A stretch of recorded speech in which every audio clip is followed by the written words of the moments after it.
नमस्कार, बहुत स्वागत है आपका जोहार झारखंड में। आपके साथ मैं हूं सोनाली सिंह।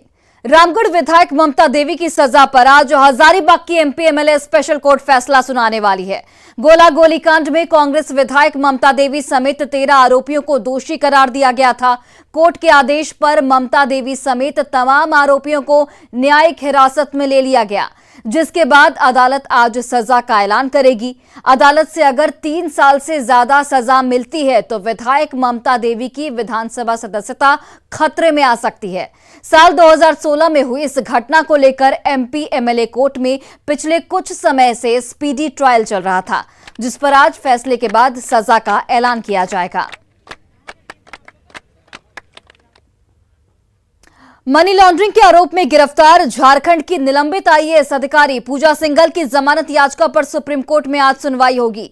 झारखंड के खूंटी में हुए मनरेगा घोटाला मामले में ईडी ने पूजा सिंघल को इसी साल 11 मई को गिरफ्तार किया था।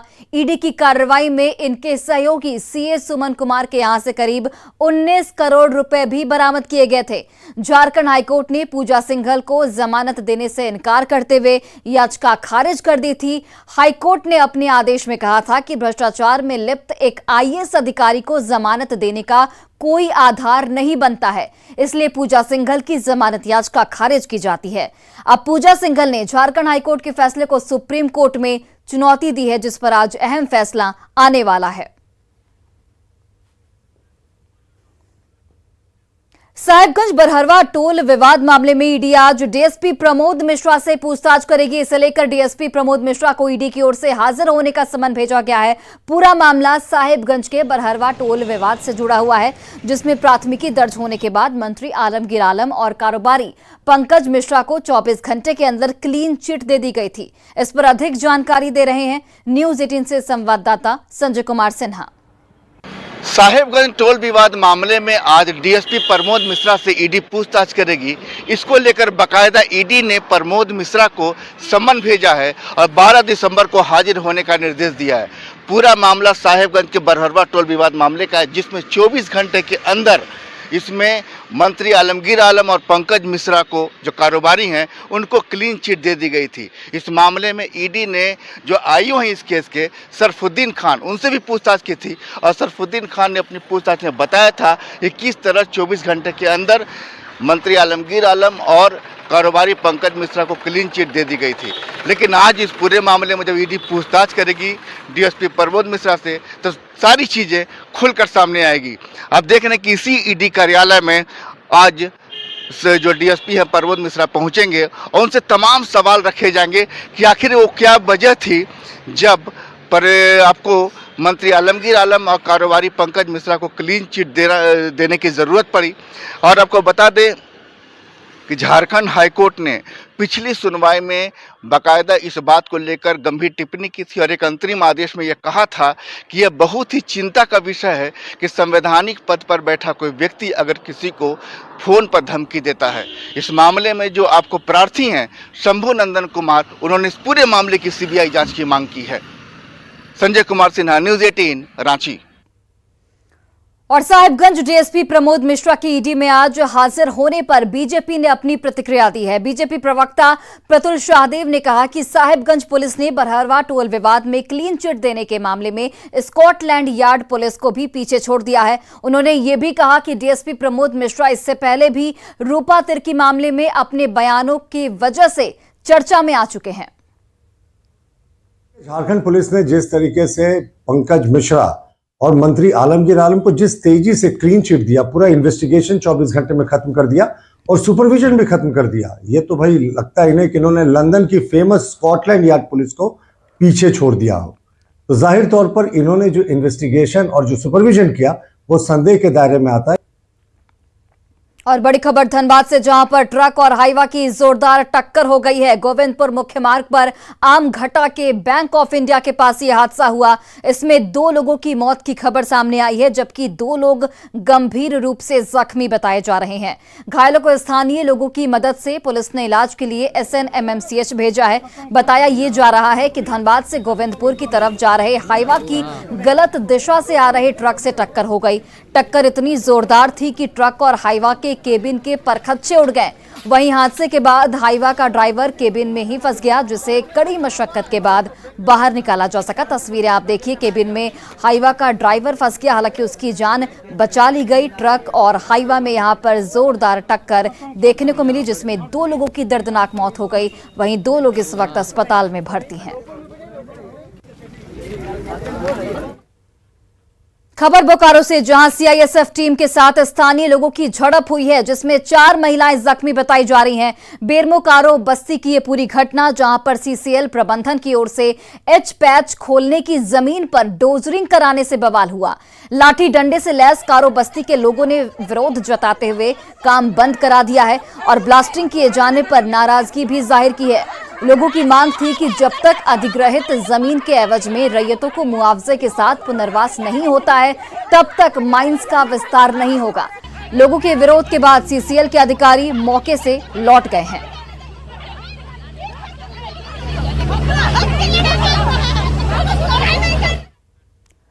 बड़ी खबर आपको गिरिडीह से बताते चले, जहां एक कार में अचानक आग लग गई, जिसमें देखते ही देखते एक कार जलकर पूरी तरह से राख हो गई।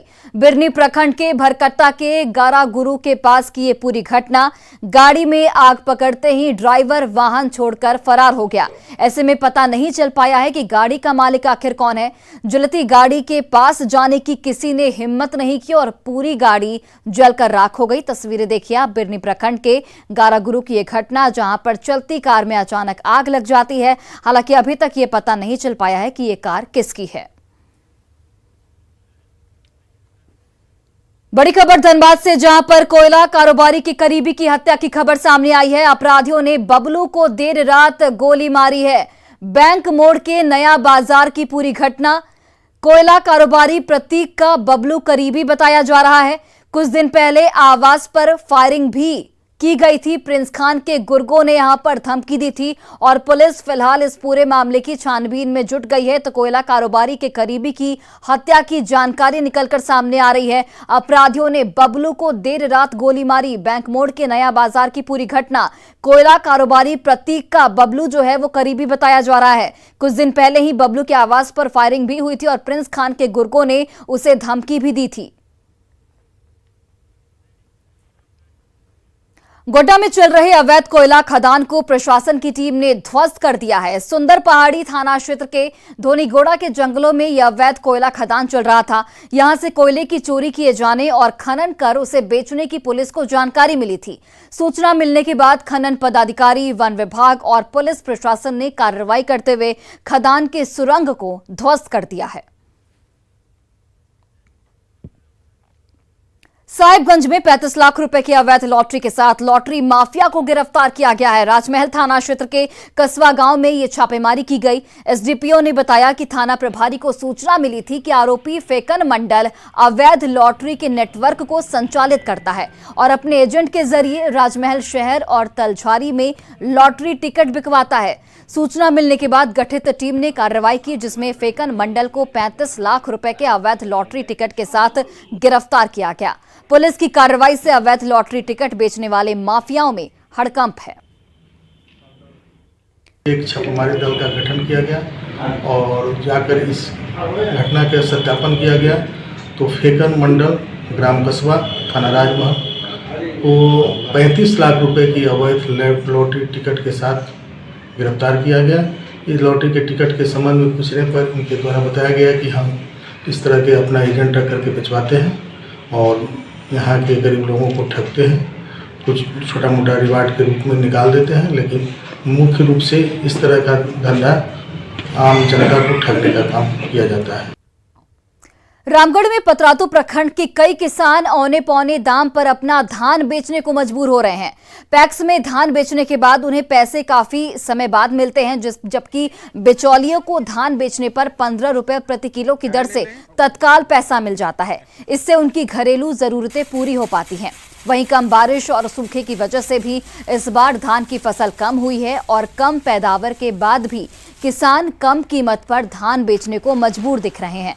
अधिक जानकारी दे रहे हैं रामगढ़ से हमारे सहयोगी जावेद खान। मैं मौजूद हूं पतरातू प्रखंड के दुर्गी पंचायत में। आप हमारे पीछे देख सकते हैं, यहां पर धान के किसान अपने खलिहानों में अपने धान को समेट रहे हैं। इस बार रामगढ़ जिले में 15 दिसंबर से पैक्स के माध्यम से धान की खरीद की जानी है।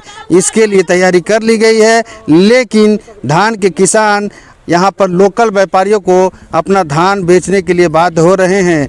बताया गया कि इस बार जो जिला प्रशासन ने साधारण धान के लिए 2040 रुपये और 10 रुपये बोनस यानी कि 2050 रुपये प्रति क्विंटल, और ए ग्रेड के धान के लिए 2060 रुपये और 10 रुपये बोनस यानी कि 2070 रुपये प्रति क्विंटल का दर तय किया है। लगभग 4 लाख क्विंटल जो है धान की खरीद का लक्ष्य रखा गया है इस बार रामगढ़ जिले में। सीधे हम कुछ किसान से हम बात कराते हैं कि यहाँ पर आप लोग व्यापारी को सीधे क्यों बेच रहे हैं, पैक्स में क्यों नहीं देना चाह रहे? पैक्स में थोड़ा टाइम लगता है, पैसा मैंने मिलता है लेकिन थोड़ा लेट से मिलता है, 5 महीने 6 महीने समय लगता है। अच्छा। और व्यापार को देते हैं तो कैश पैसा मिल जाता है। कितना दे रहा है व्यापारी अभी?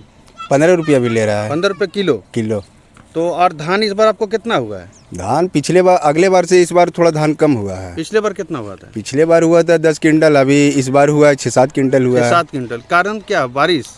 बारिश का थोड़ा कमी तो आपका धान जो मेहनत किए हैं खेती में उसका पूरा मिल रहा है पैसा? नहीं मिल रहा है। कितना मिल रहा है अभी? पैसा भी फिलहाल मिल ही कहाँ रहा है। अच्छा, मतलब व्यापारी 15 रुपए किलो लेके जा रहे हैं? दे रहा है। तो आपको नहीं लग रहा कम है? बहुत कम है। अच्छा, बहुत कम है। तो आपको क्या लग रहा है कि आप पैक्स में क्यों नहीं बेच रहे आप लोग? उसमें थोड़ा दिक्कत होता है क्योंकि लेट से पैसा मिलता है, उसका कारण से। हालांकि जिला प्रशासन ने 15 दिसंबर से धान की पैक्स के माध्यम से खरीद का यहाँ पर निर्धारित कर दिया थी। लगभग 4 लाख क्विंटल धान की खरीद पूरे ज़िले में की जानी है। पैक्सों के माध्यम से इसकी तैयारी भी कर ली गई है, लेकिन यहाँ पर किसान जो है पैक्स पर भरोसा नहीं कर रहे हैं। वे चाहते हैं कि तत्काल उन्हें अपने धान का मूल्य मिल जाए। ऐसे में किसानों को दोहरा नुकसान हो रहा है। एक तो सूखा, दूसरा जब धान अब हुआ है तो इसका उचित मूल्य इन्हें नहीं मिल पा रहा है। जावेद खान, न्यूज़ 18 रामगढ़। और गोड्डा के मेहरमा की धमडी में बना इत्र पार्क बस शीलापट पर ही सीमित रह गया है। 7 नवंबर 2017 को सांसद निशिकांत दुबे और केंद्रीय मंत्री गिरिराज सिंह ने इत्र पार्क की नींव रखी थी। इसका मकसद था किसानों को फूल की खेती का प्रशिक्षण दिलवाकर उन्हें स्वावलंबी बनाना। यहां से फूल खरीदकर इत्र बनाने की भी योजना थी, लेकिन 5 साल बाद भी ये पार्क कागजों पर ही सिमट कर रह गया है। इसके लिए 6 एकड़ जमीन अधिग्रहण भी किया गया, लेकिन काम आगे नहीं बढ़ सका। इत्र पार्क का जायजा लिया गोड्डा से हमारे संवाददाता गौरव झा ने। गोड्डा का मेहरमा एक ऐसा प्रखंड जो सुदूर क्षेत्रों में से आता है, और उस सुदूर क्षेत्र को विकास करने के लिए जो सोच रखी गई थी वो सोच कितना सफल हुआ है इसकी तस्वीर आज हम आपको दिखाएंगे। ये एक बोर्ड लगा हुआ है और इस बोर्ड पर लिखा हुआ है foundation stone of extension project of MSME technology centre, यानी कि फ्रेगनेंस एंड फ्लेवर डिपार्टमेंट की ओर से इस जगह पर एक यहाँ पर इत्र पार्क बनाना था, जिसका कि शिलान्यास 7 नवंबर 2017 को यहाँ के सांसद निशिकांत दुबे, उनके साथ साथ जो गिरिराज सिंह थे उस वक्त के यूनियन मिनिस्टर स्टेट के माइक्रो फाइनेंस के, उनकी मौजूदगी में इसकी नींव रखी गई थी। लेकिन ये सिर्फ नींव ही रखी गई थी। इसके बाद पिछले 5 वर्षों में इस जगह पर कुछ नहीं हुआ, जिसके बाद कि स्थानीय लोगों में अब आक्रोश देखने को मिल रहा है। स्थानीय लोग कहते हैं कि करीबन 6 एकड़ की जमीन जो है वो इस योजना द्वारा ले तो ली गई, लेकिन इस योजना का लाभ यहाँ पर लोगों को नहीं मिल पाया। 5 वर्ष में तो कुछ नहीं हुआ, सोच के रखा गया था, लेकिन अभी तक तो कुछ नहीं हुआ। इत्र हम लोग सुने कि युवाओं को रोजगार मिला, खुशी हुई थी कि इत्र का बनेगा, तो अभी तक तो कहीं कुछ नहीं हो रहा। एक इधर खरखोदिया में हम लोग का अथी भी बना था, क्या कहते हैं उसको, डेयरी फार्म। तो उधर हम लोग कुछ लोन वोन लेकर के किसान लोग भी बैंक उंक से गाय खरीदे, बैल खरीदे, भैंस खरीदे कि भाई दूध होगा। बड़ा खुशी हुई थी कि भाई चलो अब फूल और दूध दोनों साथ साथ होगा, लेकिन कुछ नहीं हुआ, बर्बाद हो गया। स्थानीय लोगों के मन में आक्रोश है कि जिस चीज की नींव आज से 5 वर्ष पहले डाली गई, उस चीज का कार्य आज तक धरातल पर नहीं उतर पाया है। गौरव झा, न्यूज़ 18 गोड्डा। और राजधानी रांची में गिरते पारे के बीच खुद को फिट रखने के लिए लोग तरह तरह के उपाय कर रहे हैं। खासकर मोरहाबादी मैदान में सुबह में लोग ठंड को भगाने के लिए कसरत, मार्शल आर्ट के साथ साथ जुगाड़ टेक्नोलॉजी का भी इस्तेमाल करते हैं। राजधानी के मोरहाबादी मैदान में फिटनेस पसंद लोगों से बात की न्यूज़ 18 से हमारे संवाददाता संजय कुमार सिन्हा ने। भगानी हो ठंड तो बहाना होगा पसीना। जी हाँ, राजधानी रांची में इसमें पारा लगातार गिर रहा है, धूप भी नहीं निकल रही है आज सुबह से, लेकिन देख रहे हैं कि लोग यानी ये शरीर में गर्मी पैदा करने के लिए किस तरह के उपाय कर रहे हैं। यहाँ कुछ लोग कराटे कर रहे हैं, आपने तो बिल्कुल गर्म कपड़े पहने ही नहीं, पूरे पसीने से भीगे हुए हैं। जी, हम हर रोज़ प्रैक्टिस करते हैं क्योंकि देख रहे हैं हम लोग धूप भी नहीं उगा है और प्रैक्टिस करने से पसीना तो जाहिर सी बात है निकलेगी ही। क्या करते हैं हम लोग मार्शल आर्ट्स प्रैक्टिस करते हैं, शोतोकान कराटे फॉर्म हमारा है, तो उसी को हम लोग प्रैक्टिस करते हैं रोज़। लगता है कि अगर पसीना बहा लिया जाए तो फिर ज़रूरत नहीं है गर्म कपड़े की। बिल्कुल नहीं, बिल्कुल नहीं। पसीना उसके बाद दिन भर आपको ठंडी नहीं लगेगी। हाँ, आप शाम में भी बिना जैकेट के ही निकलोगे। क्या बात है। देखिए यहाँ पर कुछ और लोग हैं, बोले कि आप तो बाकायदा सिखाते हैं सबको, तो क्या लगता है कि कराटे बेस्ट उपाय है मार्शल आर्ट गर्मी पैदा करने के लिए? हाँ, बेस्ट उपाय है। कम समय में ज़्यादा जल्दी से हम बॉडी हीट करने के लिए, है ना, मार्शल आर्ट बहुत अच्छा। आप रनिंग, उसके बाद मार्शल आर्ट जो भी आप सीखे हैं उसका प्रैक्टिस कीजिए, ठंडा गायब। कम समय में ही जल्दी से एनर्जी गेन कीजिए, है ना। अब देख रहे कि आप भी देख रहे पसीने से भीगे हुए हैं।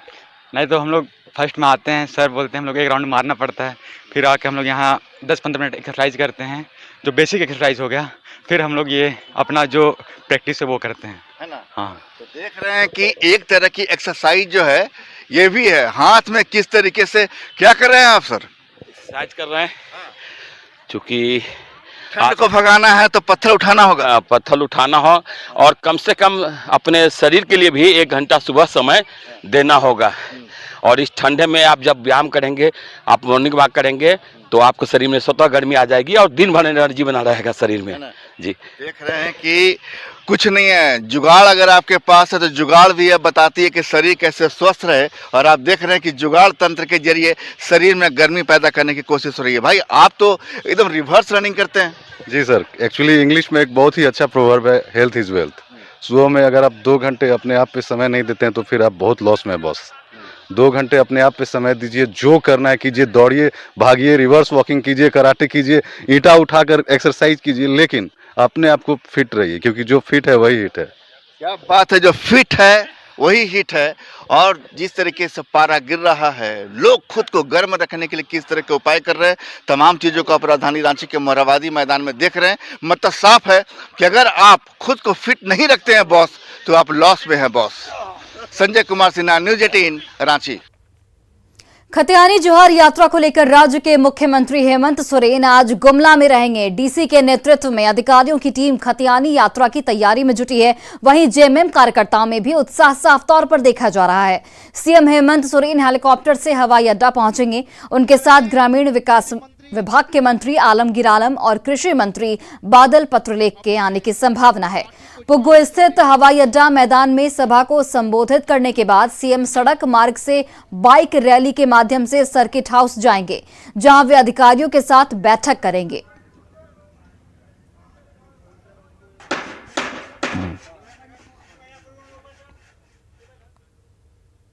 झारखंड प्रजापति कुम्हार महासंघ जिला इकाई का 1 दिवसीय सम्मेलन हजारीबाग के मासी पीढ़ी में संपन्न हुआ। सम्मेलन का मुख्य उद्देश्य प्रजापति समाज को नई दिशा देने और राजनीतिक, शैक्षणिक के साथ साथ सामाजिक एकजुटता के साथ एक नई पहचान देना रहा। सम्मेलन में मुख्य अतिथि राष्ट्रीय पिछड़ा वर्ग आयोग के उपाध्यक्ष डॉक्टर लोकेश प्रजापति रहे। उन्होंने संगठन से ही समाज को पहचान मिलने की बात कही। वहीं विशिष्ट अतिथि पूर्व विधायक योगेश्वर महतो बाटुल ने समाज को नई दिशा देने में सम्मेलन को मील का पत्थर बताया। हमारी राजनीतिक, सामाजिक के आर्थिक और शैक्षणिक दृष्टिकोण से और जो हमारी रूढ़िवादी परंपरा है उसको दूर करने का ही संकल्प हमारा है। मेरा ये मानना है कि पिछले 10 वर्षों से समाज में कहीं ना कहीं राजनीतिक चिंतन बढ़ा है और ये बहुत जल्दी होगा कि अभी बोकारो डिस्ट्रिक्ट में विधायक के रूप में योगेश्वर महतो थे और बहुत जल्दी ही जो हजारीबाग में भी कोई ना कोई प्रजापति विधायक के रूप में आपको देखने को मिलेगा। ऐसा मुझे पूर्ण भरोसा और विश्वास है। पलामू टाइगर रिजर्व क्षेत्र में तेंदुए ने एक बच्ची पर जानलेवा हमला कर दिया है। इस हमले में मौके पर ही बच्ची की दर्दनाक मौत हो गई। लोगों की ओर से हल्ला किए जाने के बाद तेंदुआ बच्ची को छोड़कर भाग गया। घटना छिपादोहर थाना क्षेत्र के उकामाड़ गांव की है। बच्ची के परिजन उसे लेकर अस्पताल ले गए, लेकिन जान नहीं बचाई जा सकी। पोस्टमार्टम के बाद शव बच्ची के परिजनों को सौंप दिया गया है। इधर से बस्ती से जा रहे थे 3 बच्ची और जाने के क्रम में ही जानवर का नहीं कहाँ पर छिपल था, एकाएक हमला किया और एक बच्ची को धर दिया। धरने के बाद उसको से मैंने कहिए कि अथी मारिए दिया कहिए, तो फिर तत्काल लोग ऐसे उठा पठा के, मैंने यहाँ कुछ नहीं हुआ, तत्काल लोग उठा पठा के ले गए अथी वहाँ अथी कोचिला क्लिनिक में, तो वहाँ से वो रेफर कर दिया कि यहाँ से हमको नहीं। वहीं दुमका में ग्रामीण उत्पाद के बाजार और निर्माण को बढ़ावा देने के लिए गांधी मैदान में सरस मेला का आयोजन किया गया। मेले का उद्घाटन ग्रामीण विकास मंत्री आलमगीर आलम ने किया। इस दौरान राज्य के कृषि मंत्री बादल पत्रलेख, स्थानीय विधायक बसंत सोरेन और प्रशासनिक अधिकारी मौजूद रहे। मेले में लगभग 150 स्टॉल लगाए गए हैं, जिसमें झारखंड के 24 जिलों के साथ साथ उड़ीसा, उत्तर प्रदेश, बिहार, बंगाल, छत्तीसगढ़ और तमिलनाडु का भी स्टॉल लगाया गया है। मेले का मुख्य मकसद ग्रामीण उत्पाद को बढ़ावा देना है। मेले का समापन 20 दिसंबर को होगा। मेले के उद्घाटनकर्ता और सम्मानित अतिथि के रूप में माननीय मंत्री स्वयं सहायता समूह की महिलाओं। और फिलहाल इस बुलेटिन में बस इतना है, लेकिन उससे पहले सुर्खियों पर एक खास नजर। Elegant steel, India's number 1 QST बार।